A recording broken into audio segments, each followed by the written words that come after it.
Video शुरू करने से पहले एक डिस्क्लेमर दे दूं, हमारे यहाँ पे गणेश चतुर्थी का त्यौहार चल रहा है। पूरे देश में चल रहा है, तो पीछे फटाकों की आवाज़ आ रही है, तो इन्जॉय करें। हैप्पी गणेश चतुर्थी। फटाकों के साउंड को भी इन्जॉय करें और वीडियो को भी इन्जॉय करें। PWI 2024 की लिस्ट आ चुकी है। सबसे पहले इंट्रोडक्शन से ही शुरू करते हैं। जिनको नहीं पता PWI क्या है, तो PWI एक एजेंसी है जो अपनी तरफ से हर साल रैंकिंग देती है वर्ल्ड वाइड सारे ही रेसलर्स को। वर्ल्ड वाइड से मेरा मतलब है जितनी भी कंपनीज है उन सारे कंपनीज के रेसलर्स को ये पूरा साल एनालाइज करते हैं और सितंबर नवंबर के अराउंड हर साल वो अपनी लिस्ट को पब्लिश करते हैं टॉप 500 रेसलर्स की। PWI जो है वो रैंकिंग देता है वर्ल्ड वाइड रेसलर्स को on the basis of in ring achievements. पूरे साल में कितने मैचेस कंपीट करे हैं, पूरे साल में कितना एक्टिव रहे हैं, पूरे साल में कितने चैंपियनशिप जीते हैं, कितने मैचेस जीते हैं, और स्टोरी लाइन के बेस पे कैसे अपने कैरेक्टर को प्रेजेंट किया है ऑडियंस के सामने। फेस हो, हीरो, कैसा वो रेसलर ने काम किया है और कितना वो रेसलर एक्टिव रहा है। रिमेंबर, कितना वो रेसलर पूरे साल एक्टिव रहा है। तो पिछले साल की अगर हम बात करें तो 2023 में WWE के दो रेसलर्स टॉप 2 पे थे। नंबर 1 पे थे farmer WWE world heavyweight champion Seth freaking Rollins, और जब ये लिस्ट पब्लिश हुई थी तो वो पिछले साल चैंपियन भी थे। और नंबर 2 पे थे अनडिस्प्यूटेड चैंपियन रोमन रेंस, और नंबर 3 पे AEW के superstar farmer WWE superstar John Moxley / dean Ambrose थे। और 2024 की लिस्ट आउट हो चुकी है जो काफी हॉट है, काफी गर्मा गर्म है। गर्मा गर्म इसलिए क्योंकि लिस्ट आउट होते ही पूरे इंटरनेट पे, स्पेशली ट्विटर पे, WWE AEW सारे कंपनीज के रेसलर्स कंट्रोवर्सीज करने लगे हैं। इस बार की लिस्ट को काफी ही कंट्रोवर्शियल लिस्ट बताया जा रहा है ट्विटर पे ऑडियंस के द्वारा। तो आइए जानते हैं इस बार की लिस्ट को लेके इतनी सारी कंट्रोवर्सीज क्यों हो रही है और क्या रीजन है। जैसा मैंने वीडियो की शुरुआत में बताया कि टॉप 3 में पिछले साल पूरे शील्ड के मेंबर्स ही थे, तो इस साल शील्ड के फैंस के लिए थोड़ी सी सैड न्यूज़ है। तीनों ने अपनी पोजीशन घटा ली है, तीनों ने अपनी पोजीशन खो ली है। जहां पिछले साल सेथ फ्रिकिन रॉलिंस नंबर 1 पे थे, वो इस बार नंबर 4 पे आ चुके हैं। और जॉन मॉक्सली / डीन एम्ब्रोस जहां पे पिछली बार नंबर 3 पे थे, वो इस बार नंबर 8 पे आ चुके हैं। और sadly lockdown villain / Roman Reigns को इस बार की लिस्ट में रखा ही नहीं। इस बार भी WWE का रेसलर ही टॉप 1 पे है। The undisputed WWE universal champion, the American nightmare Cody Rhodes. काफी बड़ी बात होती है कि वर्ल्ड वाइड इतनी सारी रेसलिंग कंपनीज है और जहां पे उस बंदे को इतना सारा हेट दिया जा रहा है, ये तो बोरिंग चैंपियन है, ये तो ऐसा है वैसा है। जहां पे पूरे क्राई बेबीज पिछले साल से ही रो रहे हैं कि ये तो डिजर्विंग है ही नहीं, रोमन को हरा के गलती कर दी WWE ने, ये उनको बहुत महंगा पड़ेगा।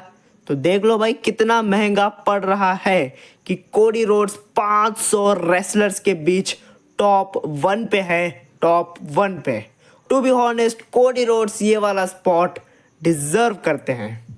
और ये था कोडी रोड्स का ऑफिशियली रिस्पॉन्स इस पूरी लिस्ट पे। लेकिन रोमन रेंस इस वाली लिस्ट में क्यों नहीं है? क्या ऐसा रीजन था कि रोमन रेंस को लिस्ट से बाहर ही निकाल दिया? और क्या ऐसा रीजन था कि शील्ड ने जहां पे पिछले साल डोमिनेट कर रहे थे, इस साल वो लिस्ट के नीचे नीचे हिस्सों में है, जहां पे जॉन मॉक्सली 3 नंबर पे थे, वो सीधा गिर के 8 नंबर पे हो चुके हैं। और सेथ फ्रिकिन रॉलिंस जो भाई पिछले साल टॉप 1 पे थे, नंबर 1 थे 500 लोगों के बीच, वो WWE को रिप्रेजेंट करते हुए नंबर 1 पे थे, वो इस साल नंबर 4 पे हैं। तो क्या ऐसे रीजन से, क्यों ऐसा सब हुआ है, वो सब हम सबसे पहले बात करते हैं सेथ फ्रिकिन रॉलिंस की। जॉन मॉक्सली और रोमन रेंस को पीछे छोड़ के नंबर 4 पे है रॉलिंस। क्यों? सबसे पहले तो क्या वो ये स्पॉट डिजर्व करते हैं? तो टू बी ऑनेस्ट वो ये वाला स्पॉट बिल्कुल डिजर्व करते हैं। टॉप 5 में आना रॉलिंस का तो बनता ही था। पहली बात तो ये है कि 2024 पूरा साल सेथ रॉलिंस इंजर्ड थे, फिर भी उन्होंने मैचेस में कंपीट किया रेसलमेनिया की दोनों नाइट्स पे, कंपीट किया डे 1 पे।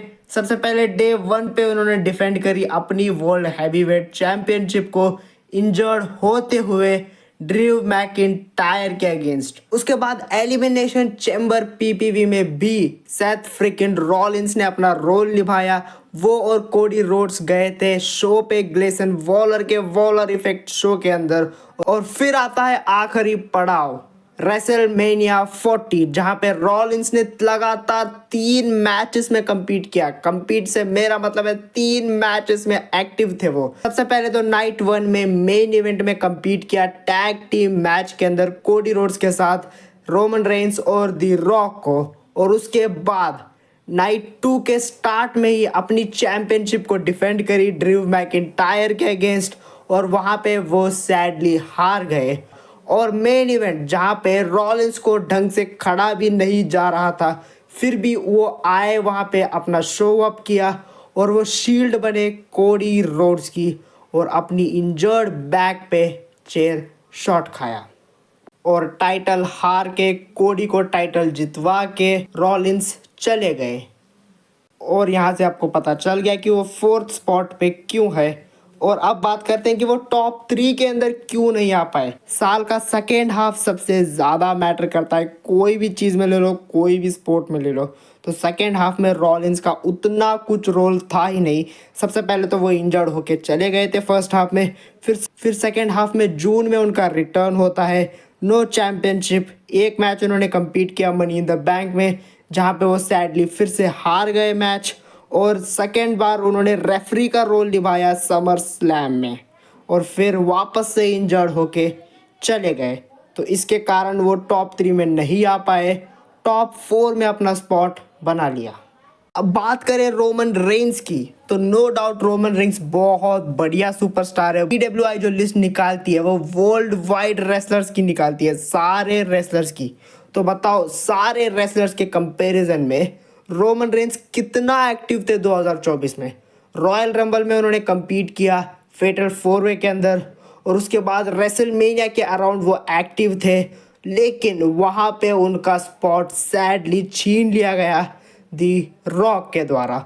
रॉक आए और रॉक ने उन्हें ओवरशैडो कर दिया। फाइनल बॉस वाला जो कैरेक्टर है वो ट्राइबल चीफ से थोड़ा सा ऊपर दिखाया गया, और इसमें गलती रोमन रेंस की नहीं है। ऑब्वियसली इसमें गलती है बैक स्टेज टीम की, ट्रिपल एच की, WWE की, जहाँ पे अच्छा खासा उनको शायद इस बार स्पॉट मिल सकता था। नंबर 1 पे वो छीन लिया गया, और उसके बाद रेसलमेनिया में वो हार गए अपना मैच कोडी रोड से।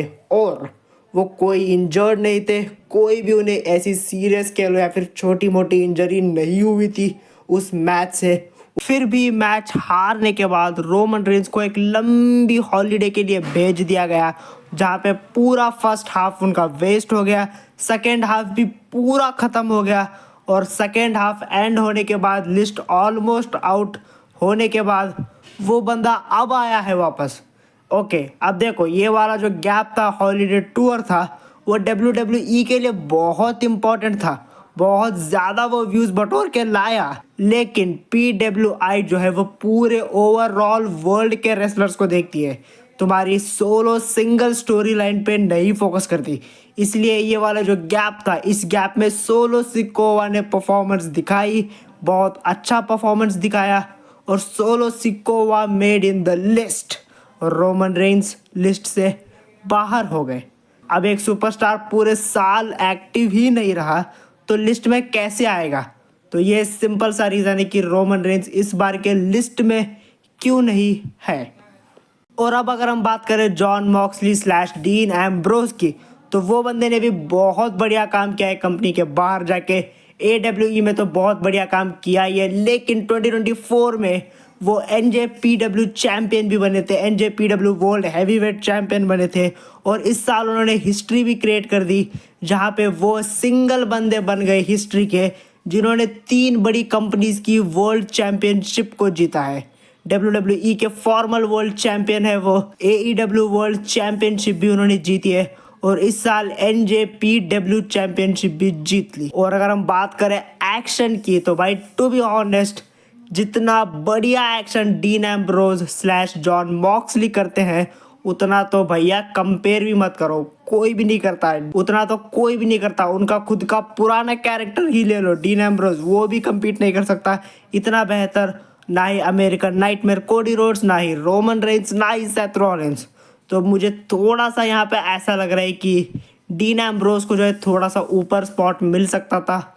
डीन एम्ब्रोज 5th नंबर पे डिजर्व करते थे इस बार, बट ठीक है, जो हुआ सो हुआ, नहीं आए तो नहीं आए। शायद बाकी के जो रेसलर्स आए हैं वो शायद डीन एम्ब्रोज से भी बेटर परफॉर्मेंस था उनका। अब हमने नहीं देखा तो हम नहीं बता सकते क्या है क्या नहीं, बट यही था जो भी था। रोमन रेंस इस बार के लिस्ट में नहीं थे क्योंकि वो पूरा साल एक्टिव ही नहीं थे। और सेथ रॉलिंस 4th पोजीशन पे, जो कि बहुत सही हुआ है, वो डिज़र्व भी करते हैं। और डीन एम्ब्रोज थोड़ा सा ऊपर होना चाहिए था नाम, बट ठीक है, जो भी है वो सही है।